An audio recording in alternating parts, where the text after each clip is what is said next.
예, 봉산탈춤 마지막 정리하겠습니다. 이 중에서 민속극이 가장 큰 상위 개념이에요.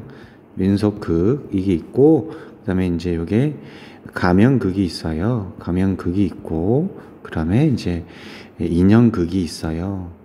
인형극이 있고, 이제 그림자극이 있죠. 아마 잘 안 써지네. 그림자, 이거 그림자극이 있습니다.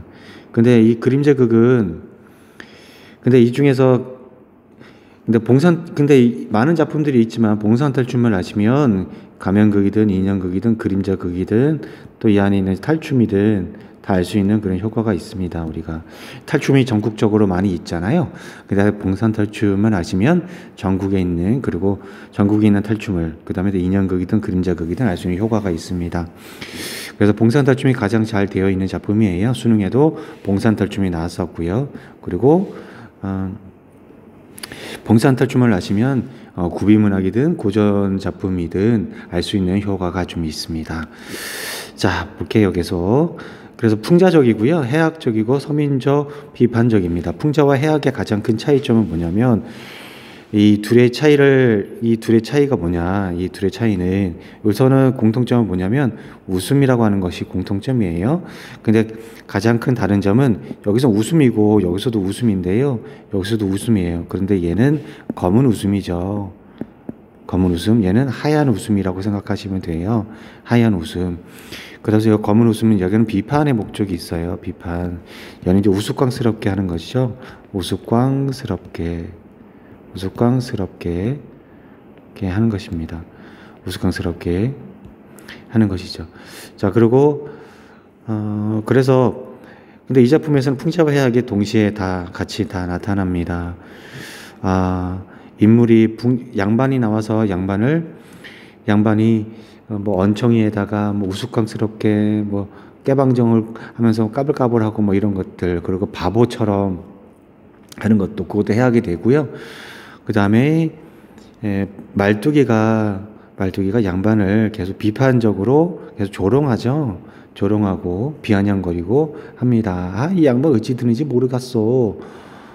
또 얘기합니다. 그랬더니 양반이 아하 그렇다네 또 얘기하고 또 안심을 하고요. 그 풍자와 해악은 사실 겹쳐지는 게 약간 있긴 있지만 다르게 보는 부분도 있습니다. 이런 부분도 아셔야 되겠습니다. 자, 그리고 또한 재단 구조를 통해서 양반을 계속해서 풍자하고 계속 비판하고 있습니다. 그리고 계잘량이랑 양자의 계다리 소반 반자라고 했을 때는 풍자의 수위가 제일 높죠. 그 부분이 계자식이란 얘기잖아요. 양반한테 그죠? 자, 그 다음에 서민적입니다. 그 서민 이 작품은 평민문학이다라고 하는 거예요. 비판적이고요. 조선후기 황해도 봉산이라고 했습니다. 탈춤이 나타났던 시기가 조선 후기예요. 조선 후기고, 그리고 황해도 봉산이라고 하는 곳은 교통의 요충지라고 얘기했었습니다. 여러분들 우리나라의 문학 형태가 판소리든 탈춤이든 조선 후기에 나타나요. 자, 그 다음에 양반의 무지와 주제를 볼게요. 허세에 대한 조롱과 풍자가 있습니다. 7개의 독립된 과장이라고 했습니다. 이걸 무슨 버스라고 했죠? 각각 버스에 내려서 각각 달리 내리죠. 그래서 우린 무슨 버스? 옴니버스라고 했습니다. 옴니버스식 구성이라고 했습니다. 7개 독립된 과정이라고 했는데 무슨 얘기냐면 각각 주제가 다 달라요. 그래서 우리가 하는 6과장과 그 다음에 7과장이 있습니다. 7과장 같은 경우에는 7과장, 6과장 다 달라요. 우리가 얘는 7과장 같은 경우에는 첩의 갈등이에요. 처첩 갈등이 나와요. 완전 다르잖아요. 여기 양반인데 지금 그죠? 여기 양반이고 양반을 얘기하는 것이고 다 다릅니다. 그러면 예를 들어 보자면 요거를 무한도전이나 무슨 놀러와로 얘기해 볼 수 있겠지만 사실 이 옴니버스식 구성에서는 사실 등장하는 인물도 다 달라야 되고 주제도 다 달라야 돼요. 그렇게 보자면 아는 형님 같은 경우에 보면 아는 형님은 고정 출연자가 있고 게스트가 계속 바뀌죠. 그 주제가 좀 바뀌는 것 같기도 하고. 근데 아는 형님에서는 그래도 고정 출연자가 있잖아요. 근데 그래서 오니버스식 구성에서는 인물이 다 바뀌어야 되거든요. 주제도 다 바뀌어야 되고, 적당한 완전한 오니버스식 구성을 보자면 영화가 한 내용 안에, 한 제목 안에, 영화가 한 제목 안에 다른 영화가 한 4개, 뭐 3개 이렇게 나오는 경우가 있어요. 이런 영화를 우리는 옴니버스식 구성의 영화라고 얘기합니다. 예를 들어서 어떤 영화라고 얘기 드리고 싶지만, 그게 청소년 관람가의 영화가 없어서 영화로 얘기하기는 좀 그래요, 제가. 어쨌든 영화에서는 이 각각 완전히 다른 영화 3개, 뭐 4개 이런 게 묶여서 하나의 제목으로 나오는 경우가 있습니다. 그럴 때는 완전히 옴니버스식 구성이 되죠, 이런 것들은. 근데 TV에서 나오는 거에서는 옴니버스식 구성을 적당히 제가 예시를 들어드리기가 좀 그래요. 비슷한 건 있어요. 뭐 무한도전, 놀러와 뭐 아는 형님 정도는 오니버스식 구성에 비슷한 경우가 라고 생각하시면 되겠습니다. 그리고 특별한 무대 장치가 없습니다.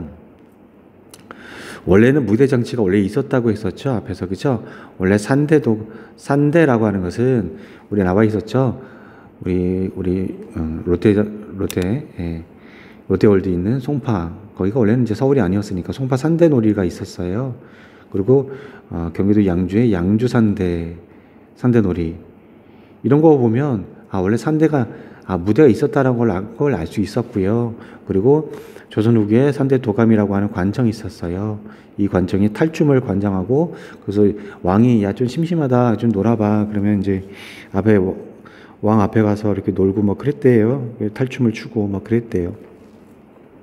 근데 상대 도감이 나중에 조선 후기에 이제 해체가 됩니다. 해체가 되면서 여기에 있던 탈춤 추는 사람들이 전국에 다 흩어지게 되고 그랬다고 합니다.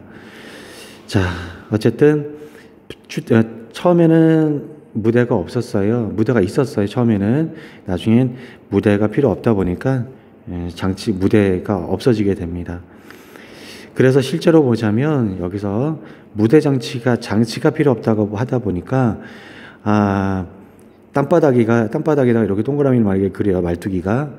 양반이 얘기합니다. 양반이, 말뚝아, 내 집을 만들어 놨느냐? 그랬더니, 예, 만들어 놨습니다요. 이만큼 털을 잡고, 그리고 기와장을 올려놓고 뭐 집을 지었습니다요. 하게 되면 관객들은 여기다 집을 지었구나 라고 그냥 보는 거예요.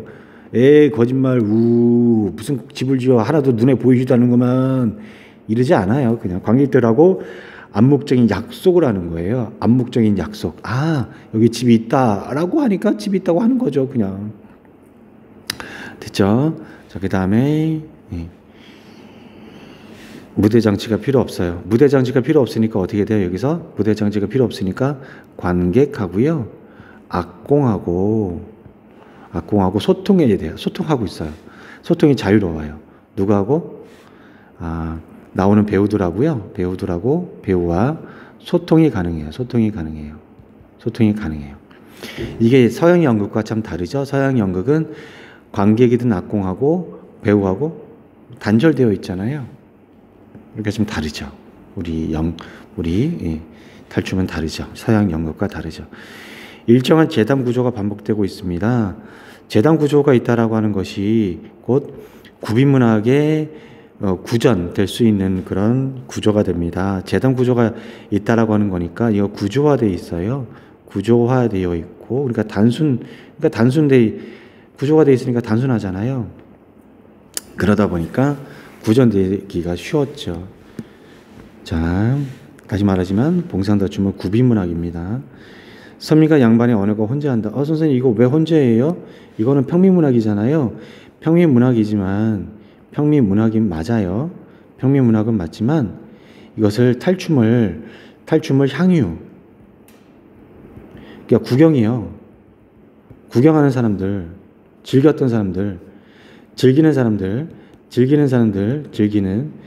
사람들은 양반도 서민과 양반이 같이 나타났어요. 양반도 같이 봤습니다.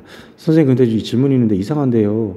탈춤은 양반을 막 이렇게 비판하는 거잖아요. 그런데 어떻게 양반이 가서 보고 있을까요? 그 정도의 융통성, 그 정도의 너그러움이 있었던 것 같아요. 조선시대에. 양반을 비판하는 거에 양반이 가서 구경한다. 그래도 그냥 같이 웃고 그랬던 것 같아요. 예. 같이 웃고 그래서 양반이 같이 그 정도의 너그러움이 있지 않았을까. 조선시대에. 자, 언어 유익이 있습니다. 언어 유익은 말장난이라고 했습니다. 요즘 같으면 아재 개그 같은 거 있습니다. 열고 과장할 때 리듬이 좀 빨라지게 되겠죠. 열거할 때 특히. 그리고 과장하게 되니까 이때 웃음이 나오게 되겠고요. 표현 방법을 활용하여 당대 현실을 풍자하고 비판합니다.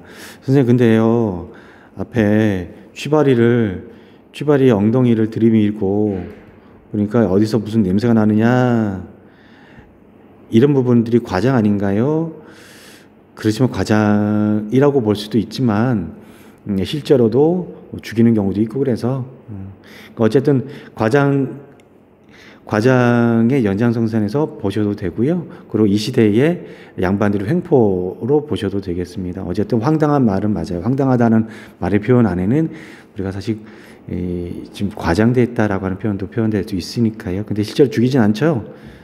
취바리를 죽이진 않잖아요. 죽이지 말고 어떻게 돈이나 뜯어내자고 하잖아요.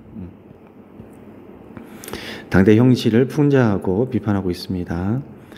자, 그 다음에 말뚝이는요, 서민층을 대표해요. 서민층을 대표하면서 양반을 비판하고요. 이렇게 되면 무슨 효과가 있냐면요, 양반층을 대표하면서 대표로 대리해서 혼내줍니다. 양반을요. 그래서 이런 거 여기서 나타나는 거 우리는 뭐라고 하냐면 대리로 해결해 줍니다. 그리고 통쾌합니다. 그래서 이런 통쾌한 문구를 뭐라고 하냐면 우리는 문학적 용어로 카타르시스라고 합니다. 대리만족, 대리해결 이런 것이라고 하죠. 양반 비판의 주체가 되겠습니다. 그 다음에 양반의 삼형제입니다.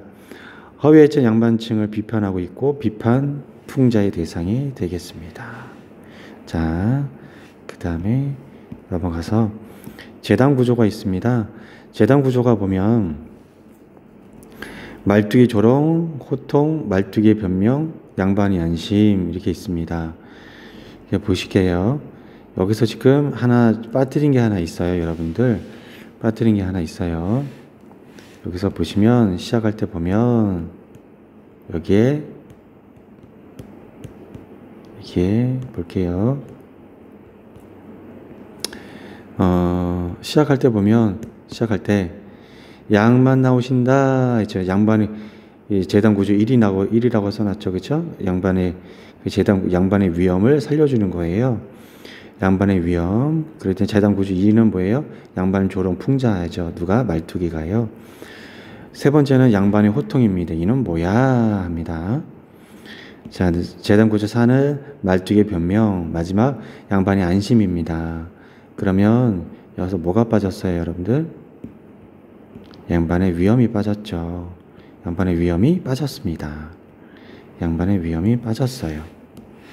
자, 그래서 양반의 위엄 이게 1이에요. 얘가 2고 얘가 3이고요. 얘가 4고요. 얘가 5예요. 재단 구조. 그래서 말뚝이의 재단 구조. 그러니까 말뚝이와 그다음 양반의 재단 구조. 이 재단 구조 안에서는 모두 몇 가지? 5가지다. 5가지다라고 하는 걸 보시면 되겠습니다. 그 재단 구조는 그래서 요걸 보시면 됩니다. 요거를 됐죠? 이렇게 보시면 되겠습니다. 5가지입니다. 그러면 예를 한번 들어볼게요. 이렇게 되면 만약에 예를 들어서 종이 쳤어요. 자, 친구를 이렇게 놀리면 친구가 정말 이게 정신병이 올 거예요. 그런데 여기서 양반은 계속 이래요. 친구가 나오는데 니네가 이렇게 놀렸다 이거야. 야, 우리 반 천재 오신다. 천재 나오신다. 라고 얘기해. 그러면 친구의 위험을 지켜주는 거잖아. 그 다음에 여기서는 조롱하는 거지. 천재라고 하니까 공부 잘하는 천재라고 생각하지 마. 천하에 재수 없는 천재라고 했어. 천하에 재수 없어. 그래서 언어 유희를 시작해요. 그랬더니 친구가 호통을 하죠. 야, 뭐야. 너 왜 나한테 그렇게 얘기해? 친구의 호통. 또 다시 또 이제, 아이, 너 어찌 듣냐. 공부 잘하는 천재라고 했어. 그랬더니 또 친구가, 아하, 공부 잘하는 천재라고 했다네. 또 이렇게 안심을 해요. 이거를 계속 반복하는 거예요. 그 친구가 그러면 사이가 굉장히, 그러니까 사이가 나빠질 수도 있어요. 이렇게 하게 되면. 근데 여기서 양반은 참 바보 같아서 자기가 놀림받는 거를 모르는지 계속 재단 구조를 반복하면서 계속 당하고만 있습니다. 자, 그 다음에 네. 자, 양반의 무지와 허세에 대한 풍자가 있습니다. 민요 잡가와 다를 바 없는 시조를 읊는 양반 계층을 비판하고 있어요. 여기서는 쭝얼거림에 불과하죠. 그리고 운자놀이, 운자만 맞춘 의미 없는 문장을 지어내고 있고요. 파자놀이, 파자가 얼마나 고차원적인 것인가를 얘기했었죠. 자, 양반의 무지를 폭로하고 허세를 조롱하는 부분입니다. 취발의 신분, 돈이 많아요. 나라의 돈을, 엽전을 70%는 잘라먹은 놈, 사기친 놈, 힘이 무량대격이고 나름의 비호 같아 능력이 있어요. 양반의 전령, 양반보다 신분이 낮아요. 조선 후기 신흥상위 계층을 얘기하고 있습니다. 그리고 이 사람 얼굴을 표현할 때 이 사람 탈은, 취발의 탈은 빨간색이고 그 다음에 울룩불룩 울퉁불퉁하고, 그래서 신흥상인에 대한 일반 백성들의 이미지가 안 좋았어요. 취발이, 그러니까 신흥상인을 안 좋아했어요. 자, 일반 백성들이요. 서양 연극과 탈춤의 정리를 보겠습니다. 탈춤에서는 무대 장치가 필요 없어요. 그래서 무대와 관객의 구분이 엄격하지 않습니다. 관객이 무대나 극중 내용에 개입하게 됩니다. 관객이 극중 내용에 개입합니다. 내용이 즉흥적으로 바뀌게 됩니다. 실제로 탈춤을 보시면 여러분 양반 어디 있어? 그러면 옆에 있어. 관객들이 뭐 알려줘요. 내가 세는 양반은 이런 놈이 아닌데. 또 그러면 왼쪽에 있는 놈이요. 또 얘기해요. 그리고 또 관객이 또 극중에 들어오기도 해요. 들어와서 같이 즉흥적으로 대사를 읊기도 하고 그렇습니다. 실제 그 다음에 무대 장치가 필요가 없고 무대의 구분이 엄격한 것이 연극은 무대 장치가 필요하고요. 그 다음에 관객과 무대의 구분이 굉장히 엄격하죠. 서양 연극은 수의 기능, 주의를 환기시킵니다. 제담의 시작을 알리고 있고요. 그 다음에 음악과 춤을 멈추게 됩니다. 이건 굉장히 중요한 거죠. 수의 기능은 관객의 주의를 환기시키고, 주의 환기있다라고 하는 것은 집중시킨다는 얘기예요. 여기 집중 이런 얘기죠. 여러분들 뭐 초등학교 때 같은 경우에는 보면 초등학교 선생님이 여기 주목하는 거잖아요. 집중시키는 거죠. 그래서 여기 이제 휘하게 되니까 주의 환기가 됩니다. 제담 시작. 이제 또 다른 제담이 시작될 거다. 음악과 춤이 멈추면서 휘 하니까 장구치고 막 그러다가 탁 멈춰요. 그 춤을 또 멈춰요. 춤의 기능은 일시적인 화해라고 했습니다. 완전한 화해가 아니에요. 왜냐하면 그 다음에 또 제담이 또 시작돼요. 또 시작돼서 또 놀림을 당합니다. 제담의 끝을 또 알립니다. 춤의 기능 다 중요해요. 다 지금 말뚝의 인물 유형, 요거는 모의고사도 참 많이 물어봐요. 여러분들 방자형 인물인데요. 방자는 어디에 나오냐면 춘향에 나오는 그 인물이죠. 방자는 이런 거예요. 방자의 인물이라고 하는 것은 겉으로 복종하는 척하면서 속으로는 조롱합니다. 겉과 속이 다른 표리부동입니다. 당장의 대결을 피하고요. 자, 뭔 소리냐면은 표리부동, 겉과 속이 다르다라고 하는 거예요. 얘 말투가 네 이것 좀 해라 알겠습니다요 하면서 들어가서 또 뒤에서 바로 또 뭐라 그래 또 다시 놀려요. 또 자꾸만 복종하는 것 같아. 그러면서 자꾸 또 놀려. 이게 표리부동이죠. 겉과 속이. 이 표자가 무슨 표자예요? 겉을 얘기하는 표자입니다. 그래서 얘는 색깔을 좀 다르게 할게요. 같은 색깔이니까. 겉. 얘는 그래서 겉과 속이 다르다 이런 얘기죠. 우리 이면적 얘기하죠. 이면적. 표면적 얘기하죠. 표면적. 이런 거. 자, 됐습니다. 비슷한 말이 우리 또 뭐가 있냐면 구밀복검이에요. 구밀복검. 이런 말도 해요, 우리가. 그래서 우리가 입에는 꿀이에요, 꿀. 꿀을 담고 배에는 검을 차고 있다라고 하는 겁니다.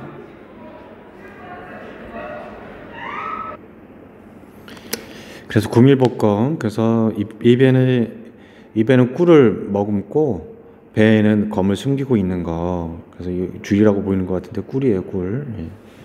자, 그 다음에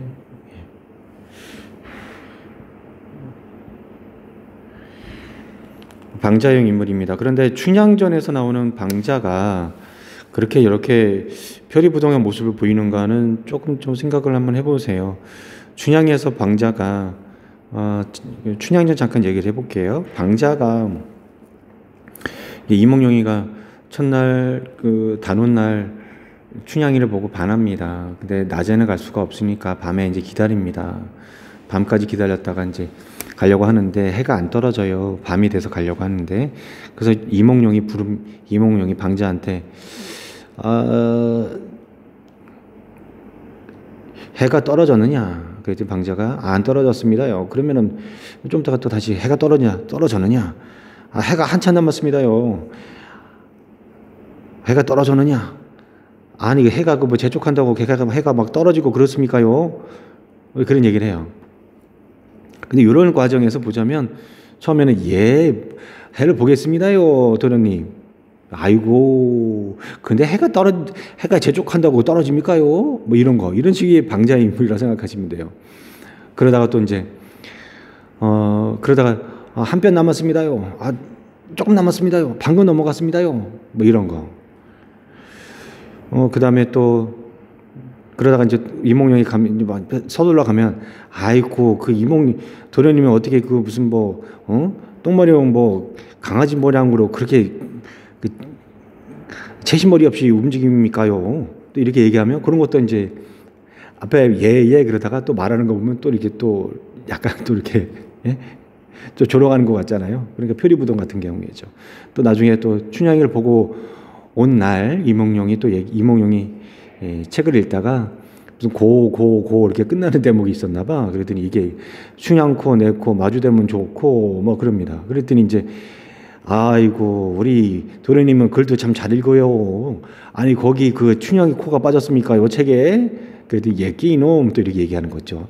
그런 것들이 춘향전의 방자라는 인물이 보여주는 표리부동 같은 인물 표현 모습입니다. 표리부동의 모습들.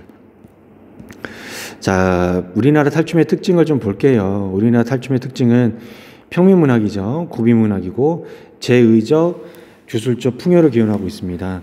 이거 잠깐 볼게요. 제7과정 미알 과정에서 미알 할멈이 죽어요. 그러니까 처와 첩이 있는데 누가 죽을까? 할머니가 죽어. 처가 죽고 첩이 죽어. 그러면 굉장히 속상하죠. 그렇죠? 근데 왜 그러냐면은 그 미안 할멈은 거기서 겨울을 상징해요. 또 생산 능력이 없어요. 그래서 당시에는 모든 게 다 농업과 관련되어 있는 것이기 때문에 미암 할멈이 여기서 처가 죽어야 돼요. 겨울을 상징하고 여름을 상징하고 생산 능력이 있는 첩이 더 승리해요. 그래서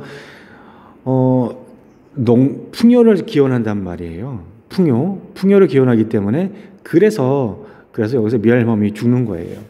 그 다음에 첩이 승리하는 구조로 되어 있는 거예요. 마지막에 굿을 해주면서 누구 굿? 굿 이게 아니고 구판을 벌린다는 거죠. 구판을 벌려요. 누구를 위해서? 미알 할멈을 위해서 구판을 벌려줍니다. 이때 이제 구판을 벌려주면서 내려왔던 신을 돌려주는 거예요. 그래서 쉽게 말해서 뭐냐면 탈춤은 이 세 구조예요. 영신, 길놀이를 해요. 영신, 환영합니다. 길놀이를 해요. 마을을 돌아다니면서 길놀이를 합니다. 오신, 이 오자는 오락할 때 오자예요. 그러니까 즐거울 오자잖아요. 즐거울 오자. 실제로 국립극장, 대극장에서도 탈춤을 할 때도 탈춤 극장 바깥에서 관객들을 데리고 들어가요. 그래서 외국인 친구들하고 보러 갔을 때 굉장히 신기해했어요. 자기네들은 이런 연극을 본 적이 없다. 굉장히 신기했어요. 거기 뭐 독일 친구도 있었고 프랑스 친구도 있었는데 굉장히 신기했어요. 그 다음에 길놀이에서 실제로 국립극장, 대극장에서도 바깥에서 깃발을 막 들고 꽹과리 치고 막 그러면서 꽹과리 치고 북 치고 장구 치고 그러면서 막 놀아요. 놀고 이제 극장 안으로 들어가죠. 극장 안으로 들어가서 탈춤을 실제로 보여줍니다. 근데 이런 길놀이가 굉장히 독특한 것이죠. 마지막 굿을 합니다. 실제로 국립극장에서도 할 때도 굿을 해요. 이때 나와서 실제로 돈을 주기도 하고 막 그렇습니다. 그러니까 국립극장에서 할 때는 그 무대가 따로 있어도 무대가 있는데도 불구하고 관객하고 호흡을 해요. 관객이 막 올라오기도 하고 막 그렇습니다. 무대에. 그래서 국립극장, 대극장에서 할 때도 무대가 있는데도 불구하고 무대 장치가 없어져 버리는 거야. 그래서 의자에 앉아 있는 관객들이 실제로 무대 위에 올라가서 같이 호흡하고 말도 하고 그렇습니다. 실제로 여러분들 한국 민속촌에 가시면 탈춤만을 많이 하거든요. 아니면 안동 하회마을 같은 데서도 하는데 그게 마당 같은 데서 해요. 마당에서. 마당은 진짜 완전히 진짜 무대 장치가 완전히 없는 거죠. 그래서 그때도 무대에서 그러니까 한국 민속촌이나 안동 하회마을 같은 데서 실제로 하게 되면 굿을 할 때 잘 봤습니다. 탈춤 잘 봤습니다 하면서 돈을 냅니다. 굿을 할 때 돈을 내요. 자, 그 다음에 그런 게 있어요. 무대 장치가 필요 없습니다. 무대 장치가 필요 없다고 얘기해서 원래는 무대 장치가 있어서 이후에 사라졌다고 아까 얘기했었죠. 교통의 요청 중인 큰 장터에서 연희되었다. 연희라는 말은 공연되었다라고 하는 말입니다. 공연의 좀 어려운 말이 연희입니다. 가면을 썼기 때문에 풍자의 수위가 더 높아질 수밖에 없다고 앞에서 얘기했습니다. 자, 여기까지입니다.